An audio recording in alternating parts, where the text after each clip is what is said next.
Okay, so we just went over how to tell if something is a function based on a map or based on a table. Okay, remember when you are doing that, we were just looking at the definition of a function. So each input has only one output. So how can I look at a graph then and see what's going on? Well, let's look at an example. Okay. Let's say that we have a point right here, and we have a point probably right about there, okay? And this point is 2.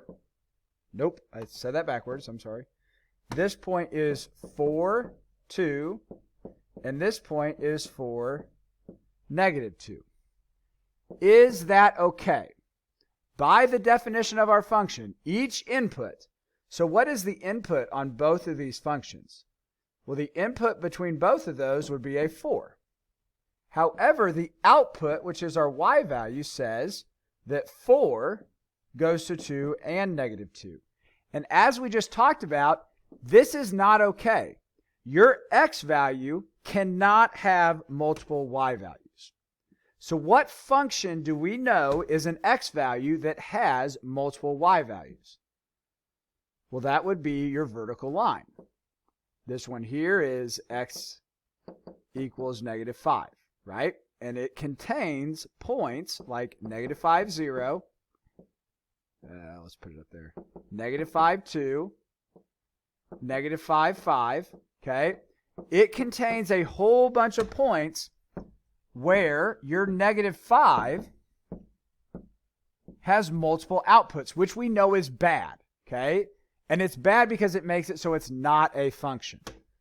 So what we can do to make it easier rather than figuring out what those points are is we can do or use something that is simply called your vertical line test. And I believe that most of you guys have heard of this before.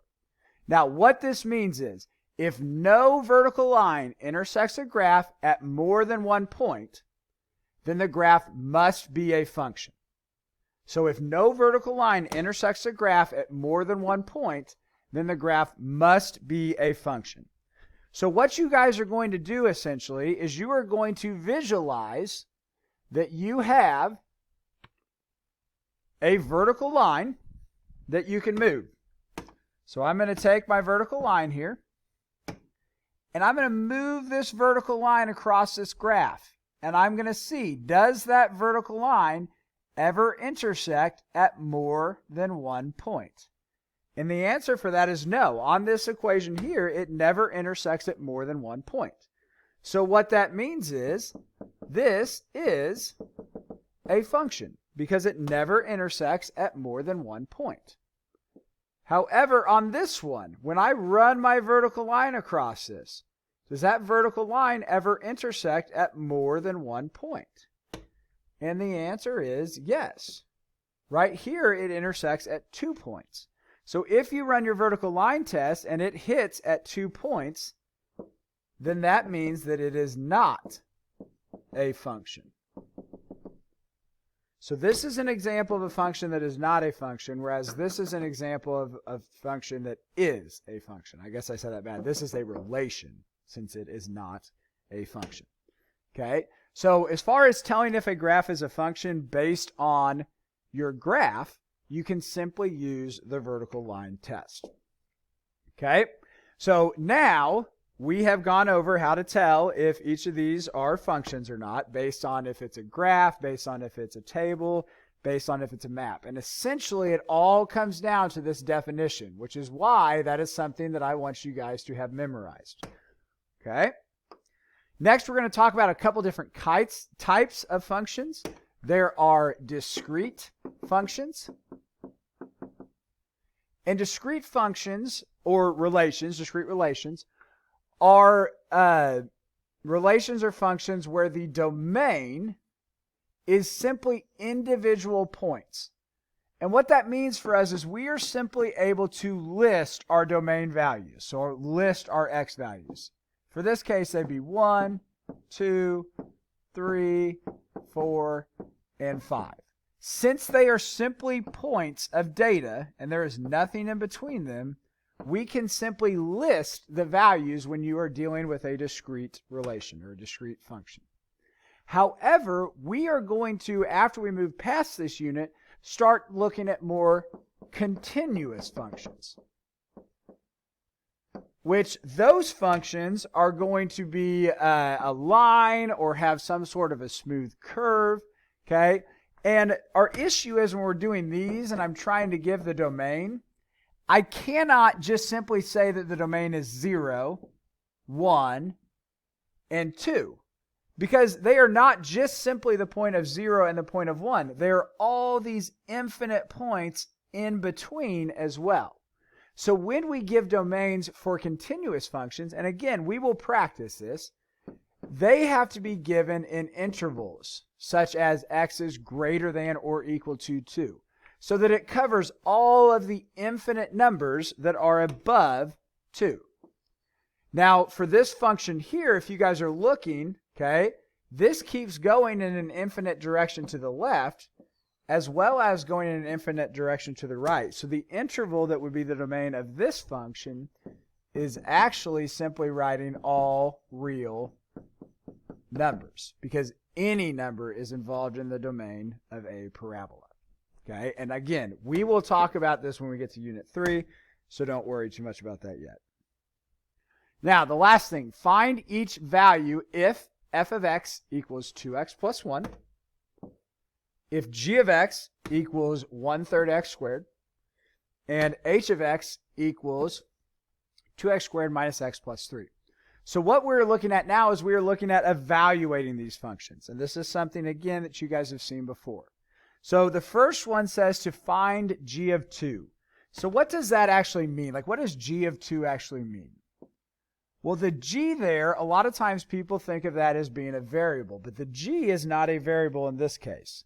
This g is simply telling us the name of the function, or it's telling us which function we want to use. So when I see g of 2, in my head, I'm going to be thinking, oh, g, that's its name. I need to use the g of x function. Okay, so when you see the name of this function here, that g, that is simply just telling you the name. Well, then what is the 2 telling us? Well, look at the location of the 2. We have g of 2.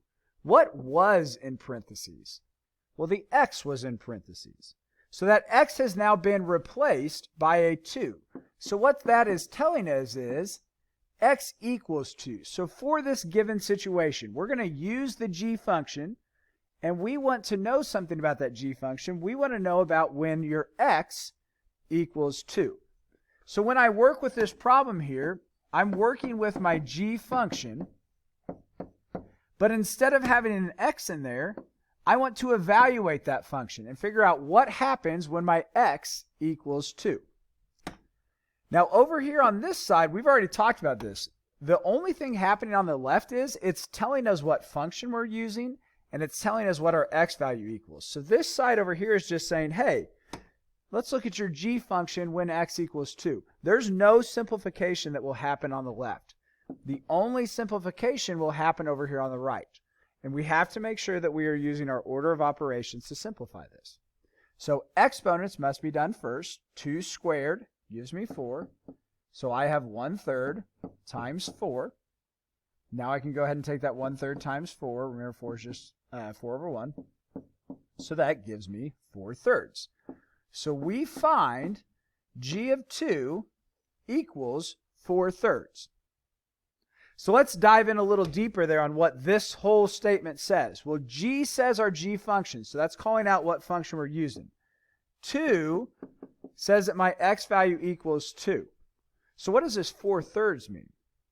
Well, think about how functions work. You plug in an input value, and an output pops out the other side. Well, we plugged in our x value, and we know that x values are input values. So therefore, this 4/3 is my y value. That's telling me that my output of this situation is 4/3. And essentially what this is saying is if you were to graph your g function, 2 4/3 would be a point on that graph. Okay? Now we have two more that we need to go over here. So next we have our f function, which is telling me I need to focus on f of x equals 2x plus 1. Okay? Well, what is that 1/2 telling me? Well, that's saying that x equals 1/2. So I'm going to work with my problem here. And instead of x's, I will now have 1/2 in for all those x's. Again, nothing is done on the left. It's just f of 1/2 for our answer. Okay? But I need to multiply first. 2 times 1/2. Well, that just gives me 1. And 1 plus 1 is 2. So again, this is telling us for our f function, when your x is 1/2, your y value is 2. So the point 1/2, 2 is on the function of f, if I were to graph that. Okay, our last one adds one additional trick to it. You've got h here. So I'm going to use h of x equals 2x squared minus x plus 3. So what's different about this? Well, we have a lot more x's up there now, right? So do I do anything different? Well, the answer for that is no. We know that our x value is -3. So that means that all of the x's, doesn't matter how many they are, all of the x's now become a -3. Again, nothing happens over here. It's just h of -3 equals, h of -3 equals, h of -3 equals. We're not simplifying anything over there. I'm just going to work down through. Exponents first. 2 times 9, because -3 squared is -3 times -3, makes it a positive 9. 2 negatives make a positive, so we got a plus 3 and a plus 3. 2 times 9 is 18, plus 3, plus 3. The 3 and 3 are 6. You go ahead and add those. 18 plus 6, which gives me 24. So again, if x is -3, my y value is 24. So the point -3, 24 would be on this graph here. And that is what you need to know about functions.